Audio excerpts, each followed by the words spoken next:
یہ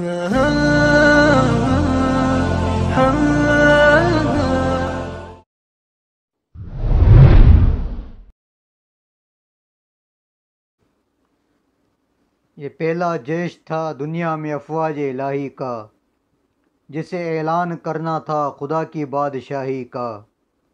یہ لشکر ساری دنیا سے انوکھا تھا، نرالا تھا، کہ اس لشکر کا افسر ایک کالی کملی والا تھا۔ ناظرین، جنگ بدر کا پس منظر کیا ہے؟ جنگ بدر کب واقع ہوئی، کن حالات میں واقع ہوئی، اور مسلمانوں کو کس طرح اللہ تبارک و تعالیٰ نے فتح سے ہمکنار کیا، آج اس عنوان پر گفتگو ہوگی۔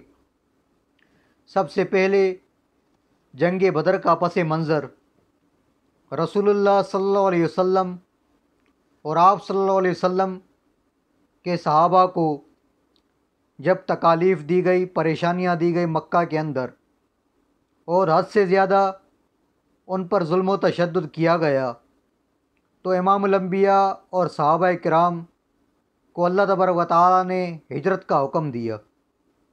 ہجرت کر کے آپ صلی اللہ علیہ وسلم اور صحابہ کرام مدینہ آئے، اور مدینہ کے اندر 2 ہجری میں اللہ تبارک و تعالیٰ نے جہاد کا حکم دیا، اور ایک دن الہام کے ذریعے رسول اللہ صلی اللہ علیہ وسلم کو اللہ تبارک و تعالیٰ نے یہ بتایا کہ آج ابو سفیان کا قافلہ سامان تجارت کے ساتھ شام کی طرف سے واپس لوٹ رہا ہے، اور ان کی گزرگاہ مدینہ کی طرف سے تھی، راستہ مدینہ کی طرف سے تھا۔ چنانچہ ابو سفیان جب وہاں سے واپس ہو رہا تھا تو امام الانبیاء حضرت محمد مصطفیٰ صلی اللہ علیہ وسلم نے صحابہ کرام کو جمع فرمایا، اور جمع فرما کر ان کو صورتحال سے آگاہ کیا، تو صحابہ کرام جمع ہو گئے۔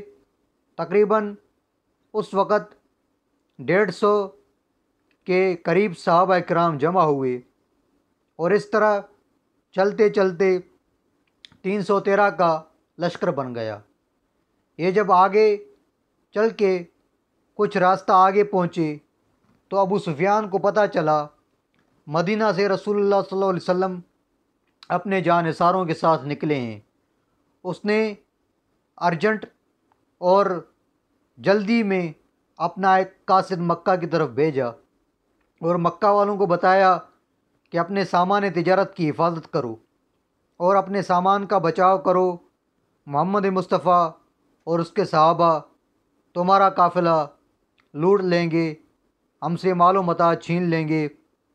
چنانچہ جب مکہ والوں نے یہ سنا تو وہ جوش کے بدلے کے جوش میں اور ولولے میں آ گئے، جذبے میں آ گئے۔ ان لوگوں نے جنگ کے سامان تیار کیے، گھوڑے تیار کیے، اور کافی تعداد کے ساتھ مکہ سے نکل پڑے۔ جب وہ مکہ سے نکل کر مقام صفرا پر پہنچے تو ادھر سے ابو سفیان اپنا قافلہ ساحل سمندر کی طرف سے لے کر کے مکہ خیر و عافیت سے جا کر پہنچا، اور اس نے جا کر کے ابو جہل کو اطلاع دی کہ آپ کا قافلہ بغیر کسی نقصان کے مکہ میں پہنچ چکا ہے، چنانچہ تم لوگ واپس آ جاؤ۔ ابو جہل نے جب یہ سنا تو اس کو گھمنڈ تھا اور غرور تھا۔ اس نے کہا اب ہم نعوذ باللہ محمد کا خاتمہ کر کے ہی لوٹیں گے، اور وہ اپنے گھمنڈ میں، اپنے غرور میں چل پڑا اور ابو سفیان کی بات نہیں سنی۔ جب وہ میدان بدر کے قریب پہنچا، ادھر سے رسول اللہ صلی اللہ علیہ وسلم کو اصل صورتحال کا علم ہوا، تو اب آپ صلی اللہ علیہ وسلم نے صحابہ کرام کو جمع کر کے خطبہ دیا۔ آپ صلی اللہ علیہ وسلم نے فرمایا، اے میرے ساتھیو، اے میرے جانثارو، جب کہ ہم مدینہ سے کسی اور ارادے سے نکلے تھے، ہمارا ارادہ لڑائی کا تو نہیں تھا، اور اس وقت صحابہ کرام کے پاس سامان جو تجارت کا صحابہ کے پاس لڑائی کا سامان نہیں تھا، بلکہ ان کے پاس جو سامان تھا وہ یہ تھا: 2 گھوڑے تھے، 6 زرہیں تھی، 8 تلواریں اور 70 اونٹ تھے۔ یہ مختصر سا سامان ان کے ساتھ تھا اور انتہائی کم لوگ تھے۔ جنگ کا ارادہ نہ تھا، لیکن اچانک جو صورتحال آ پڑی تو آپ صلی اللہ علیہ وسلم نے جب صحابہ کرام کو مخاطب کر کے فرمایا کہ صورتحال یہ ہے، تو حضرت ابوبکر صدیق کھڑے ہو گئے، انہوں نے جاں نثاری کا اظہار کیا۔ اس کے بعد حضرت عمر کھڑے ہوئے، پھر حضرت عثمان کھڑے ہوئے، اسی طرح صحابہ کرام کھڑے ہوتے گئے۔ مہاجرین جو تھے، آپ صلی اللہ علیہ وسلم نے یہ سوچا کہ یہ جو مہاجرین ہیں یہ تو پہلے سے ہی میرے ساتھ ہیں، ان لوگوں نے مکہ کے اندر میری وجہ سے میرے دفاع میں اسلام پر ایمان لاتے ہوئے، کلمہ پڑھتے ہوئے تکالیف برداشت کی ہیں، مشقتیں برداشت کی ہیں، یہ تو پہلے سے ہی میرے غم و غصار ہیں، جاں نثار ہیں، وفادار ہیں۔ چنانچہ آپ صلی اللہ علیہ وسلم کی نظر انصار پر تھی۔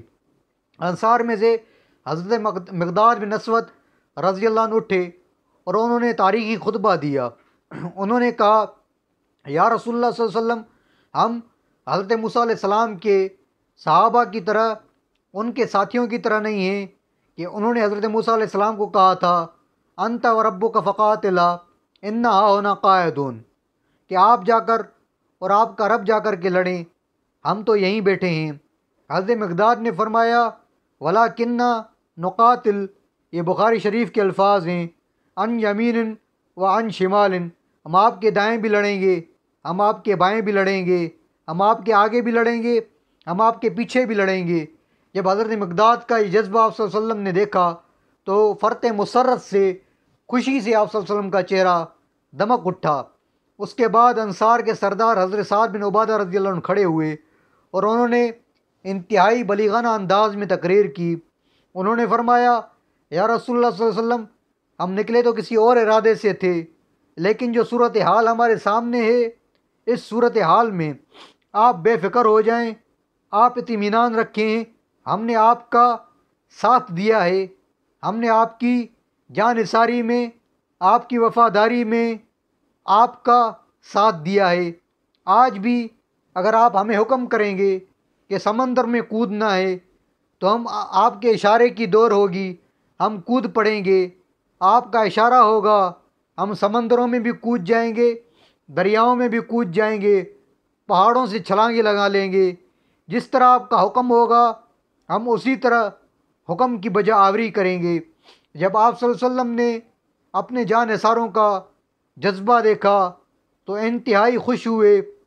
اس بات پر مفسرین نے، مورخین نے، علماء اکرام نے لکھا ہے کہ یہ صحابہ اکرام کی عجیب امتحان کی صورتحال تھی کہ اس سے پہلے صحابہ کرام نے نہ تو کوئی جنگ لڑی تھی، نہ تو ان کے ساتھ کوئی ایسا واقعہ پیش آیا تھا، اور یہ کامل امتحان کا وقت تھا، کڑا امتحان کا وقت تھا، جس میں رسول اللہ کے پروانوں نے، رسول اللہ کے دیوانوں نے، رسول اللہ کے جاں نثاروں نے، رسول اللہ پر جاں فدا کرنے والوں نے ثابت قدمی کا اظہار کیا اور رسول اللہ کو اکیلا نہیں چھوڑا۔ یہ 313 کی مختصر جماعت تھی اور دوسری طرف سے ابو جہل کا 1000 کا لشکر تھا جو ساز و سامان کے ساتھ بھرپور تھا، جن کے پاس ہتھیار بھی تھا، اسلحہ لاتعداد تھا، اسلحہ کافی مقدار میں تھا، ان کے پاس اونٹ اور گھوڑے کافی مقدار میں تھے، اور وہ اس تیاری کے ساتھ آئے تھے کہ ناچنے والی لونڈیاں بھی اپنے ساتھ لائے تھے۔ لیکن صحابہ کرام اس وقت بے یارو مددگار تھے اور جنگ پہلی تھی جو اسلام اور کفر کے بیچ کی جنگ تھی۔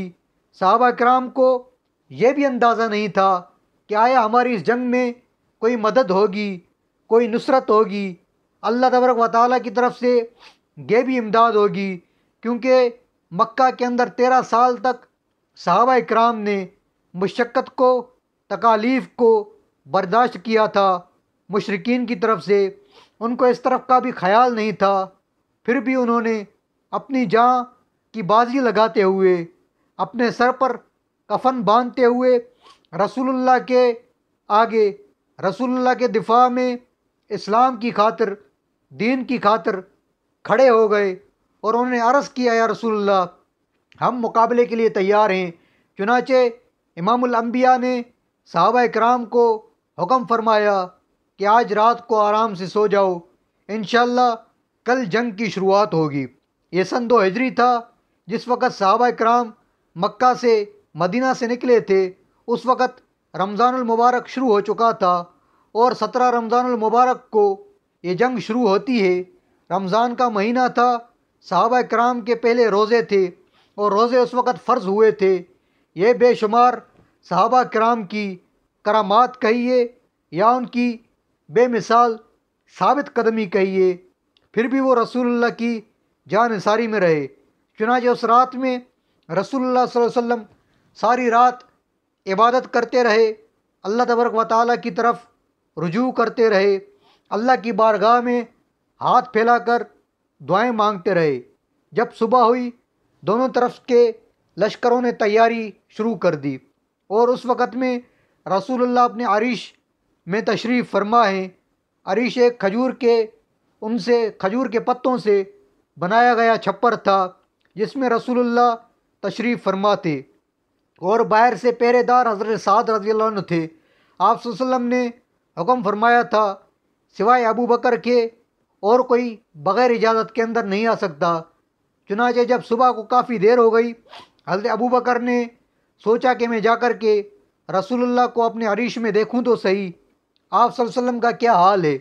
تو جب حضرت ابو بکر فرماتے ہیں میں نے عریش میں داخل ہونا چاہا، جب عریش کا میں نے پردہ ہٹایا تو میں نے عجیب صورت حال دیکھی کہ کائنات کا سردار امام الانبیاء حضرت محمد مصطفیٰ صلی اللہ علیہ وسلم اپنا سر مبارک پتھروں پر رکھ کر کے سجدے کی حالت میں رو رہے ہیں اور التجا کر رہے ہیں۔ میں جب قریب ہوا تو میں نے امام الانبیاء کی دعا کے الفاظ سنے، وہ رسول اللہ کی دعا کے تاریخی الفاظ تھے۔ اس دعا کی رب ذوالجلال نے لاج رکھ لی، جس دعا کی وجہ سے رب ذوالجلال نے صحابہ کرام کو فتح یاب کیا۔ وہ دعا کیا تھی جس میں رسول اللہ صلی اللہ علیہ وسلم اپنے ساتھیوں کے لیے اللہ تبارک و تعالیٰ سے مدد مانگ رہے ہیں۔ رسول اللہ صلی اللہ علیہ وسلم فرما رہے ہیں اللہم ان تہلک ھذا العصابہ من اہل الاسلام لا تعبد فی الارض، اے اللہ اگر تو نے میرے ان ساتھیوں کو، ان پروانوں کو، ان دیوانوں کو، ان جانثاروں کو ہلاک کر دیا تو پھر آج کے بعد تیرا نام لینے والا کوئی نہیں ہوگا۔ ذرا سوچئے رسول اللہ صلی اللہ علیہ وسلم نے اپنے لیے دعا نہیں کی، اپنی جان کے لیے دعا نہیں کی تھی، بلکہ اپنے جانثاروں کی، اپنے وفاداروں کی۔ رسول اللہ صلی اللہ علیہ وسلم کو اتنی فکر تھی کیونکہ رسول اللہ صلی اللہ علیہ وسلم کی یہی محنت تھی، یہی سرمایہ تھا، یہی رسول اللہ صلی اللہ علیہ وسلم کی پونجی تھی جس کو رسول اللہ صلی اللہ علیہ وسلم نے جمع کر کے اللہ تبارک و تعالیٰ کی بارگاہ میں پیش کر دیا تھا۔ اس لیے رسول اللہ صلی اللہ علیہ وسلم عجز و انکساری کے ساتھ دعا مانگ رہے تھے۔ اور حضرت ابو بکر فرماتے ہیں جب میں نے رسول اللہ کی یہ دعا سنی اور آنکھوں سے آنسو بہتے ہوئے دیکھے تو میں نے عرض کیا یا رسول اللہ آپ کی دعا قبول ہو چکی ہے۔ امام الانبیاء نے جب سر مبارک سجدے سے اٹھایا اس کے بعد باہر نکلے، صفیں سیدھی فرمائی اور صحابہ کرام کو جنگ کا حکم دیا۔ چنانچہ پہلے حضرت علی اور حضرت حمزہ اور اسی طرح کفار کی طرف سے اور لوگ مقابلے میں آئے۔ پہلے مقابلہ ہوا، حضرت علی اور حضرت حمزہ نے کافی مقابلہ کیا، ان کے لوگوں کو مار کر کے ختم کر دیا۔ اس کے بعد عام جنگ شروع ہوئی۔ عام جنگ شروع ہوتے وقت حضرت عبد الرحمن بن عوف کے ساتھ 2 بچے کھڑے تھے جو عمر میں کافی چھوٹے تھے، جن کو رسول اللہ صلی اللہ علیہ وسلم نے اجازت جنگ میں آنے کی دی تھی۔ ایک کا نام معاذ تھا، دوسرے کا نام معوذ تھا، دونوں آپس میں بھائی تھے۔ وہ حضرت عبد الرحمن بن عوف کے ساتھ کھڑے تھے۔ انہوں نے ان سے پوچھا کہ چچا بتائیں تو صحیح ابو جہل کون ہے؟ تو حضرت عبد الرحمن کہتے ہیں میں نے خیال کیا کہ یہ بچے آخر ابو جہل کو کیا کریں گے، میں نے کہا فلاں جگہ پر کھڑا ہے وہ دیکھیں۔ تو وہ کہتے ہیں میں نے جو ہی ان کو بتایا وہ باز کی طرح نکلے اور جا کر کے ابو جہل پر حملہ آور ہوئے اور ابو جہل کو مار کر کے گرا دیا، اور بعد میں اس کا دوسرے صحابی نے حضرت عبداللہ بن مسعود نے جا کر کے سر قلم کیا۔ اسی طرح مسلمان اور کفار کے اندر، مشرکین مکہ کے اندر جنگ شروع ہو گئی۔ یہ جنگ چلتی رہی۔ اللہ تبارک و تعالیٰ نے اس جنگ کے اندر مسلمانوں کی، ایمان والوں کی اپنی طرف سے مدد کی، اور اللہ تبارک و تعالیٰ نے قرآن پاک میں جس کے لیے یہ واضح فرما دیا، وَلَقَدْ نَصْرَكُمُ اللَّهُ بِبَدْرٍ وَأَنْتُمْ أَذِلَّةٌ، اللہ تبارک و تعالیٰ فرماتے ہیں ہم نے بدر والے دن تمہاری مدد کی تھی جب کہ تم کمزور تھے۔ اس وقت اللہ تبارک و تعالیٰ نے صحابہ کرام کی، رسول اللہ کی اپنی مدد کی، اپنے ملائکوں کے ذریعے مدد کی۔ اور اللہ تعالیٰ دوسری جگہ پر قرآن پاک میں ملائکوں کے اتارنے کا ذکر فرماتے ہیں۔ اللہ تعالیٰ فرماتے ہیں هَذَا يُمْدِدْكُمْ رَبُّكُمْ بِخَمْسَةِ آلَافٍ مِّنَ الْمَلَائِكَةِ، اللہ فرماتے ہیں کہ ہم نے تمہاری مدد کی 5000 فرشتوں کے ذریعے، ملائکوں کے ذریعے۔ چنانچہ جب صحابہ کرام کی مدد ہوئی تو کفار کے حوصلے پست ہو گئے اور مشرکین مکہ کو شکست کھانی پڑی۔ مشرکین مکہ کے 70 بڑے بڑے سردار مارے گئے اور ان کے 70 لوگ قید ہوئے، اور اسی طرح مسلمانوں کے بھی کچھ صحابہ کرام شہید ہوئے، تقریباً 14 صحابہ کرام شہید ہوئے۔ اور مسلمانوں کو اللہ تبارک و تعالیٰ نے بغیر کسی ظاہری اسباب کے، بغیر کسی سامان کے، بغیر تلواروں کے، اپنی رحمت اور نصرت کے ذریعے اللہ تبارک و تعالیٰ نے فتح سے ہمکنار کیا۔ یہ اسلام اور کفر کے درمیان عظیم معرکہ تھا۔ اس لیے مورخین کہتے ہیں کہ اس دنیا میں اسلام کے اندر سب سے زیادہ فضیلت والا جو معرکہ ہے وہ جنگ بدر کا ہے۔ اور علماء اکرام نے لکھا ہے، مورخین نے لکھا ہے کہ اگر کوئی شخص بدر کے صحابہ کرام کے نام لے کر کے دعا کرے گا تو اللہ تبارک و تعالیٰ اس کی دعا کو بھی شرف قبولیت بخشیں گے۔ یہ ان بدر کے شریک لوگوں کی فضیلت ہے جن کے لیے اللہ تبارک و تعالیٰ نے یوں بھی فرمایا تھا وَالسَّابِقُونَ الْأَوَّلُونَ، اللہ تبارک و تعالیٰ نے ان کو اپنی طرف سے رحمت کا اور بخشش کا سرٹیفکیٹ عنایت فرمایا، اور مشرکین سے اللہ تبارک و تعالیٰ نے ان کو فتح یابی نصیب فرمائی۔ یہ تھا جنگ بدر کا مختصر تعارف۔ انشاءاللہ ہم آپ کے ساتھ نیکسٹ ویڈیو میں پھر ملاقات کریں گے، تب تک کے لیے اجازت، اللہ حافظ۔